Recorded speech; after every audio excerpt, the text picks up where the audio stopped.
picked on him was named Freddy. So, to him, it seemed appropriate.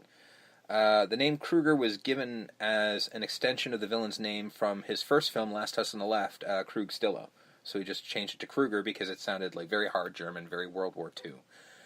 Completely unrelated and coincidentally, there was a high-ranking SS soldier named Frederick Wilhelm Krueger. Nobody knew that at the time. Well, I would assume Frederick is a common I believe German it is a German first name. So yeah, but yeah, there was a Frederick Krueger, and now makes sense, I guess. Yeah. Originally, Fred was intended to be a child molester as well as killer, but that aspect was quickly dismissed due to the daycare abuse hysteria that was in full force at the time. Now, there was a big, massive hysteria from the early 80s that lasted until, 1992, where, all these daycares were constantly being thrown in the media in, some kind of, witch hunt of, well, they're molesting their kids, and they're molesting their kids, and it turns out, there was a whole bunch of things where they were using, hypnosis on the kids and stuff like that. Turned into this massive thing where they literally ended up turning it into, the kids were saying that there was, satanic rituals and stuff going on.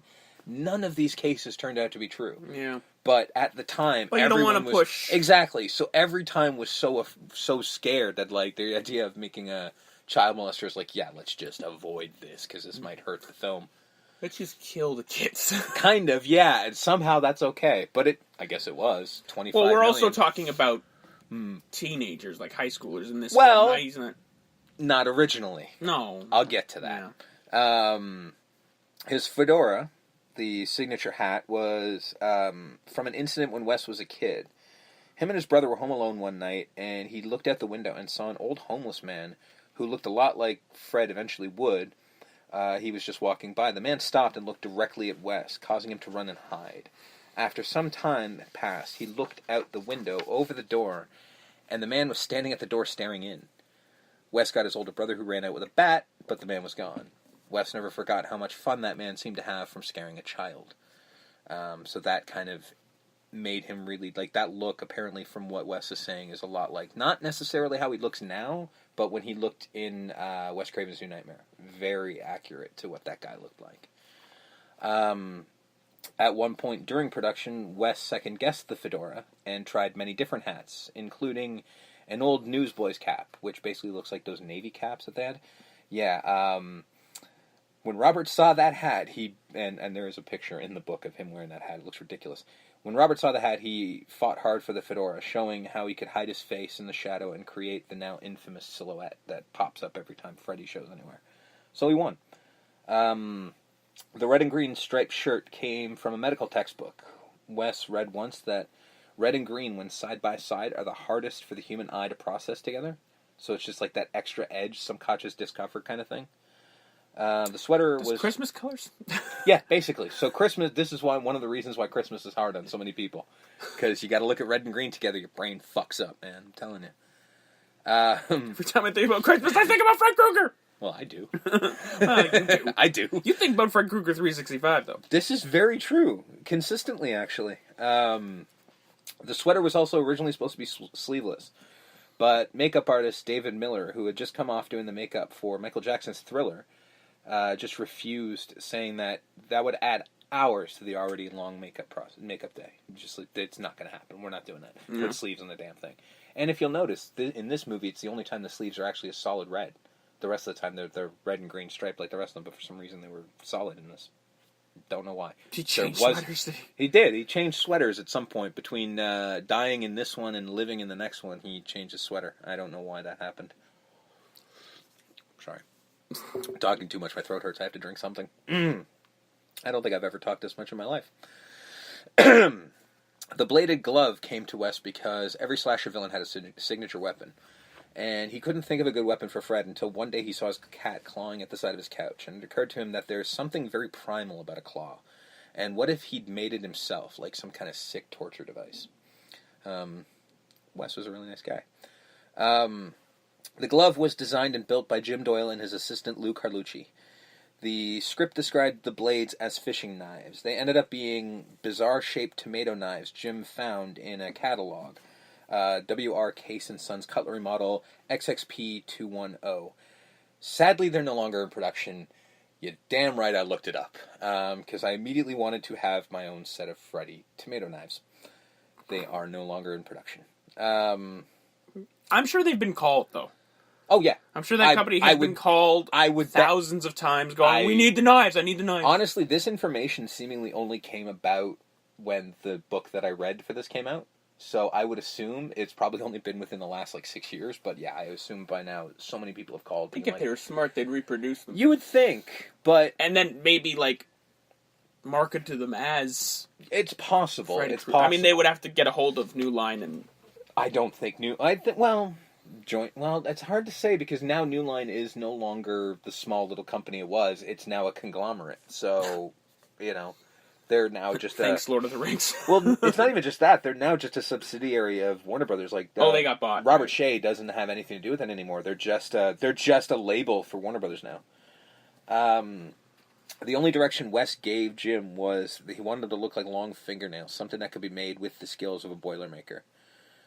Jim and Lou worked on it for a very long time just to get it right.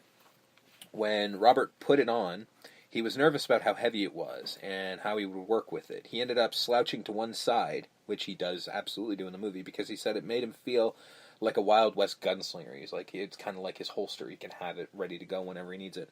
And of course, much like most people who put it on, he immediately cut himself the first time he put it on by closing his fist and slicing his forearm. Because A, they're sharp, and B, how would you ever know how to use that thing? Yeah.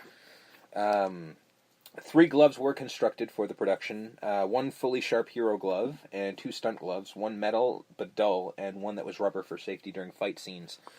Heather Langenkamp regularly did a glove check to make sure it was the right one, as the prop master regularly forgot which one was on his hand. Good job. Well done, Heather. Right. The sparking glove effect that was used a couple times in the movie was created by hooking it up to a car battery. That seems safe. Low-budget filmmaking, folks. This possibly can't end horribly. Oh, there's plenty of times where people almost died during this movie, so don't worry. We'll get there. We'll get there. Don't worry. There's plenty of times. There could have been a time where the entire cast and crew could have died. The screeching sound was created by simply running a steak knife over a metal lawn chair. That's that sound every time he scrapes on something. That's what it is. Budget. Yeah. I mean, it's good sound. It'll fucking make your hair stand on end and make you want to punch something. 'Tis true. So the makeup. Wes and Bob originally were adamant that they wanted the makeup to have an exposed hole in the side of Fred's jaw and skin hanging off his face for added realism. David Miller refused the hole in the jaw, saying that if you were to do that, you would severely restrict Robert's performance, because holding that in place might be almost impossible when speaking. So that was taken off pretty quickly. He attempted to do the skin hanging off the face, but it too became very difficult, and argued against it, saying it would be tricky to keep them in place and a continuity nightmare. Each scene trying to get the exact spot where that damn thing was hanging off of. So after many, many arguments, particularly with Bob, he won. So it never actually happened. I love that this movie is just a fucking back and forth between Wes and Bob and Wes. That is literally... Where Bob wins a couple, Wes wins a couple. Yeah. That is literally the making of this movie, which is why... Robert's in the middle, just like... Yeah, which is why they're not quite sure what the hell to do. Robert's not really in the middle half the time. Robert's usually off to the side going, okay, you assholes figure it out, but I'm not, I like what I got, but leave me alone. I'll be in this makeup chair for the next 7 hours. Yeah. The design for the makeup was originally more realistic, with Miller using a medical textbook of actual burn victims as a guide, but nothing seemed right. Until one night when he was having dinner of pepperoni pizza, and he was moving the cheese around and got struck with the way it could be done, he basically constructed Fred's face on the pizza. I would kill for an image of that. Of just like him messing around with the pizza, like, Eureka! I would watch that movie, I'm telling you right now. The creation of the makeup. Yeah. It sounds far-fetched, but I could see it working somehow. I'd watch the shit out of that. There is supposed to be a documentary coming out called Nightmares in the Makeup Chair, where they basically filmed Robert Englund getting put in the Freddy makeup one time for what was supposed to be the last time, which, of course, never was. But they literally just filmed all the process of putting his makeup in and then listening to Robert in the chair, because Robert talks so much. And that's gotta be a nightmare. Like, pardon the pun. Oh, yeah. Like, for, like, the person trying to do the... Robert, shut the fuck up. Eventually when David Miller passed it off to his assistant, he literally was just like, well, how do I put it on him? He's like, he won't shut up. He's like, literally, if you got to, put your fucking knee in his chest and hold him there and put it on his face. Because he's not going to stop talking. He's just not. And that's, to this day, anytime he puts that makeup on, makeup artists are just like, I don't fucking know how to do this with this guy. So the Goldbergs guy was probably like, oh my Probably God. having a goddamn hissy fit. Ironically, the process of putting the makeup on Robert took roughly 3 hours every morning to apply and 1.5 hours to remove every night. It was applied in multiple pieces of foam latex in multiple layers glued to Robert's face using medical adhesive. He was then hosed down with so much KY jelly to make him look shiny on camera. And I say so much KY jelly because that's all he talks about in his damn book. It's just like, they kept spraying me with KY jelly. It was annoying as all hell. So this guy's in like a CVS or something, and he's like the KY, and he just gets like flashbacks. I would assume, probably, I think he would be. Although we do get to him having a fucking meltdown at one point. Every piece was made using a mold of Robert's face and then David's assistants would prepare each piece daily. And this is what I was talking about. Robert had an experience once during the shoot where he'd fallen asleep in his trailer in between shots. He woke up disoriented and forgot he was wearing the makeup. When he looked in the mirror and saw the face, he freaked out. And to this day, that image of him, like that old burnt man scaring, still scares the shit out of him. He thought he was legit burnt. Yeah, he didn't know what the hell was going on. So, it's amazing considering that he did this for so many more times. Even though, like, it terrified the shit out of him that one time. However, let's get to some more fun. Another time he was wearing the makeup, driving with friends during a break at a night shoot. They passed by a hooker.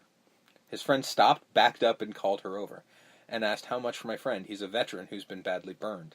She asked to see him, and when she peered her head in, Robert gave his best Freddy laugh while jutting his face at her, scaring her to the point where she ran away screaming. You gotta do it. You have to do it. In my heart and in my being, I hope that she never hooked again after that night. Like, he saved her from the streets.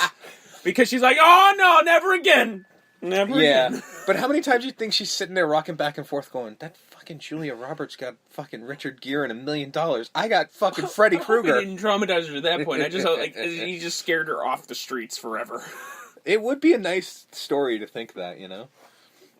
She became a doctor. Yeah. While in the makeup chair one day, Robert was looking at Johnny and Heather with personal fans, making sure they didn't sweat. While he's sitting there, sweating and itching and being doused in all the KY jelly. Yeah. For a brief moment, he became completely envious of their youth and beauty, and he decided to use that as part of Fred's motivation for wanting to kill them. Whatever you can use. It worked. Whatever you can use is what I'm saying. Exactly. When doing the voice, Robert started out initially just speaking at a lower register, sort of a growl. The production ended up... Batman? Well, no. The production ended up adding a slowing effect to make his voice sound much deeper. As the sequels went on, he learned to speak in his regular register and slightly sped up so that when they deepened and slowed, it would sound more normal. Though weirdly enough, in preparation for this, I watched a lot of the cut footage and just the outtakes and stuff that are on the DVDs and such. His regular voice sounds better than the shit they're adding. Him being filmed, just him being his. Yeah, there's a scene that is from the Nancy scene in the boiler room when she in the school. They literally hold on Robert for a long time, just sort of sneaking up on her. And the tone in his voice and the way he's laughing and just saying, come to Freddy and all this shit, is so much more creepy than what was on the film. I don't know. Just weird, but I guess they thought the deeper worked better. Robert based the physicality of Freddy Krueger on Klaus Kinski's performance in Werner Herzog's Nosferatu the Vampire, and a little bit of the swagger of Jimmy Cagney.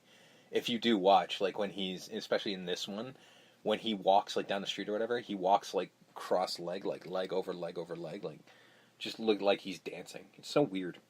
but I like it. I don't know. Kind of works. Well, fuck. I love Jimmy Cagney. Are you kidding me? So it totally kind of works.